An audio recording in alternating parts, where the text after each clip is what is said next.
L'Italie est avant tout connue pour être le berceau de la culture latine. Et les nombreux sites antiques du pays sont là pour en témoigner. Mais en survolant la péninsule, on se rend compte que les Romains ont fait bien plus que bâtir des temples ou des cirques. Ils ont édifié des ouvrages de génie civil d'une ampleur telle qu'ils ont changé la physionomie du territoire.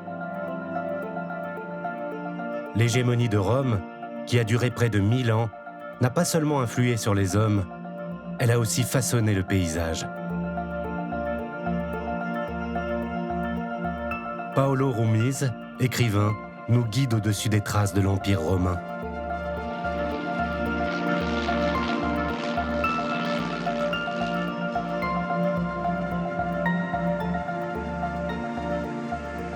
Les Romains étaient avant tout de grands ingénieurs, de grands constructeurs.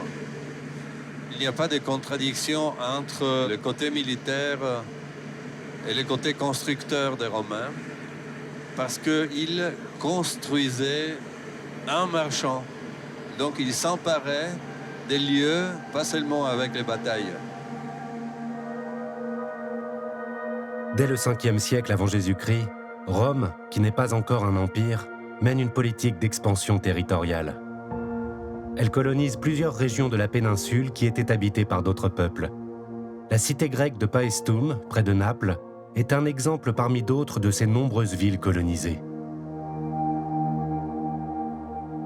Mais parmi tous les peuples qui ont habité l'Italie, ce sont sans doute les Étrusques qui ont le plus partagé le destin de Rome. Étrusques et Romains ont eu des évolutions parallèles, non seulement pour leurs institutions, mais aussi pour l'acquisition des savoirs et des techniques. Ce que l'on sait des Étrusques, qui sont peu mis en valeur dans les textes latins, nous vient essentiellement des traces qu'ils ont laissées dans la terre italienne et que l'archéologie nous a permis de déchiffrer.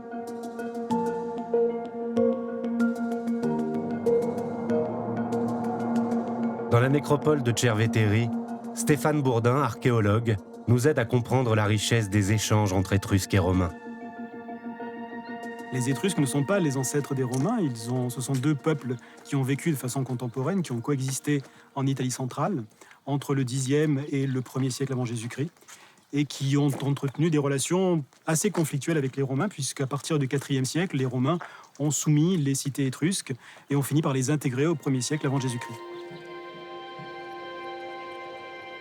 Les nécropoles sont en partie organisées comme des villes. Ici, nous sommes dans un secteur où l'urbanisme apparaît de façon très régulière. Ça reflète très probablement le plan de certaines villes étrusques. Donc ici, on voit très bien la différence entre les types de tombes et le fait que les nécropoles reflètent vraiment l'organisation sociale des Étrusques, avec d'un côté des tumuli, donc des tombes monumentales qui marquent le paysage, de grandes tombes arrondies recouvertes d'un dôme de terre à l'intérieur desquelles étaient construites des tombes à chambres, qui sont de la fin du 7e siècle ou du début du 6e siècle et qui manifestent la puissance de ces grandes familles aristocratiques. Et puis de l'autre côté, des tombes plus récentes, la deuxième moitié du 6e siècle et du début du 5e siècle, qui sont, elles, toutes identiques et qui traduisent dans la pierre l'évolution politique que connaît la cité de Cerveteri, qui met en place à ce moment-là un système de type républicain dans lequel il ne faut plus se distinguer les uns des autres. Et on a également une évolution parfaitement parallèle à Rome, où à la même époque, les Romains se débarrassent des rois et se mettent en place un régime républicain. Et à ce moment-là, les nécropoles de Rome reflètent aussi ces lois somptuaires et cette contraction de la richesse, puisqu'il n'y a plus de mobilier dans les tombes de Rome. Il est interdit de manifester sa puissance autrement que dans la sphère politique. Une nécropole comme Cerveteri nous renseigne aussi sur les techniques de construction des Étrusques et des Romains. Donc les tombes de ce type sont construites directement, ce sont des tombes hypogées, directement creusées dans le tuf, qui est une roche assez facile à travailler. Donc la tombe a été complètement creusée et on a réservé certains espaces pour dégager les chambres funéraires et toute la décoration. Une tombe comme celle-ci nous donne différents types d'informations. D'une part, son plan reproduit le plan de la maison étrusque avec une première pièce, un premier vestibule qui sera par la suite l'atrium des maisons romaines, qui ouvre sur 3 chambres funéraires. Et puis, on remarque aussi des détails d'architecture que l'on ne retrouve jamais lorsque l'on fouille, en particulier les détails de construction du plafond. On voit ici les poutres qui sont présentes. Et également différents détails sur la décoration de la pièce. On peut imaginer que les maisons aristocratiques elles-mêmes conservaient aussi ce type de bouclier qui reflète également l'idéologie aristocratique de ces grandes familles qui n'hésitaient pas à entretenir des armées privées pour servir leurs propres buts politiques. Hormis les nécropoles, il ne reste quasiment plus rien des constructions étrusques. Pourtant, leurs talents d'architectes sont parvenus indirectement jusqu'à nous, à travers les ouvrages qu'ils ont bâtis pour les Romains. Les Romains ont adopté un certain nombre de techniques de construction en particulier. Les Étrusques étaient réputés pour être des ingénieurs hors pair en matière d'hydraulique notamment. Donc les ingénieurs étrusques ont construit le grand égout collecteur qui a permis de construire la place du Forum à Rome. Et on raconte même que les jeunes Romains lettrés venaient apprendre les lettres étrusques et venaient parfaire leur formation dans les cités d'Étrurie, en particulier ici à Cerveteri.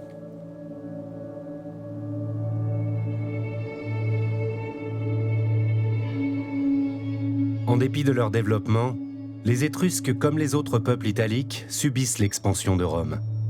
Au 1er siècle avant Jésus-Christ, l'Empire, en grand vainqueur, a enseveli l'histoire de ce peuple sous la sienne, de la même manière qu'il a englouti son territoire. À mesure que ses colonies s'étendent, Rome doit administrer un pays de plus en plus vaste. Pour ne pas perdre la mainmise sur les terres qu'elle a conquises, elle développe une politique publique de construction de routes. Depuis la capitale, le réseau routier romain s'étend au sud sur tout le Maghreb et le Moyen-Orient. Au nord, il rejoint l'Allemagne et l'Angleterre. À son apogée, le maillage du territoire représente plus de 150 000 km de longueur. La plus célèbre de ces routes est la voie Appia. Elle relie Rome au sud de l'Italie.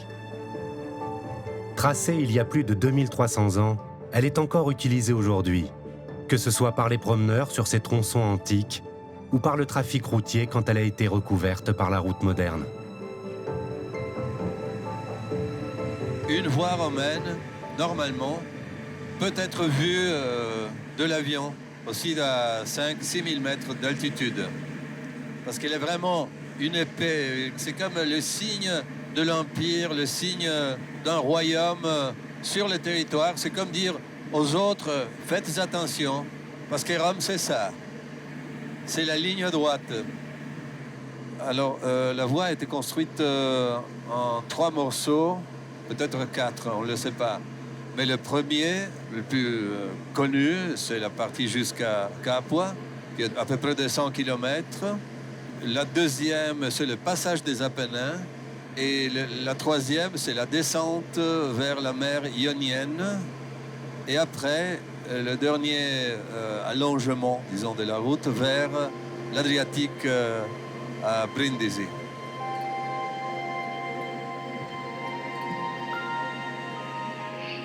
C'est une route commerciale, elle était pleine de passages. Il faut voir, il faut imaginer les mules, le bœuf, le chariot, les militaires. Donc il y avait un bordel énorme dans cette route.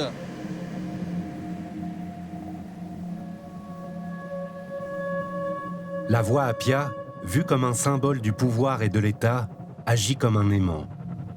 Sur son parcours, on élève des temples et la noblesse romaine se fait construire des villas.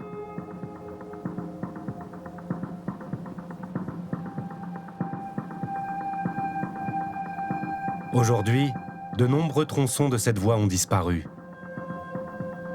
Mais au cœur de la ville de Rome, on trouve l'une de ses parties les mieux conservées.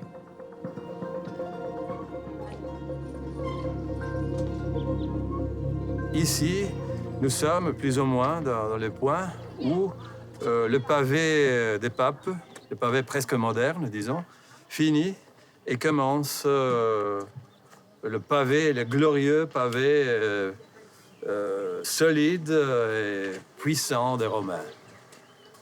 Vous voyez, c'est incroyable la grandeur de cette pierre. Regardez, c'est des centaines de kilos. Et ils ne sont pas plates, ils sont profondes comme des dents, exactement comme des dents. La partie plus puissante est dans la terre, pas dehors. Ces rails qu'on voit, alignés sur la direction de la voie, sont les signes de chars, des millions de chars qui sont passés ici. On croit que c'est les chars qui ont creusé ça. C'est pas vrai. C'est les Romains qui ont creusé les rails pour faire passer, pour discipliner le passage des chars. Donc c'est la route qui a déterminé la dimension, la grosseur des chars. Donc c'est les premiers rails de l'humanité. Entrer dans Rome sur la Via Appia, c'est le rêve de tous les rois, de tous les empereurs. Et aussi les Alliés, à la fin de la Deuxième Guerre mondiale, ils sont entrés ici avec leurs chars, avec leurs tanks, avec une grande fête de liberté du peuple italien. Ils ont choisi d'arriver à travers la Via Appia. Elle était tellement rectiligne qu'elle les invitait vraiment vers la victoire.